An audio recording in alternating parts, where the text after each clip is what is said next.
How to enable read caller names aloud. So if you have an incoming call on your Galaxy A16 phone with Android 15 and you want that incoming call to be read out loud as to who's calling you, here is the setting that you need to turn on.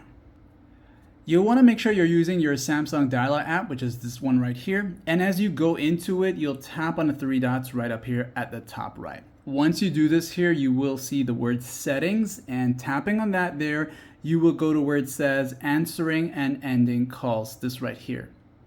A single tap will take you here, and you want to go to where it says read caller names aloud. Turn it on from here or tap on the words, and this will allow you to either set it up for only Bluetooth or headphones connected or always. Having it set to always means that it will read out caller names from either the speaker of the phone or a connected device. This just means only with a connected device. Also, if you wanted to say it twice, you can turn this on so that it can read out the caller who's calling you twice. And of course, if you don't like these settings, turn it off, like and sub.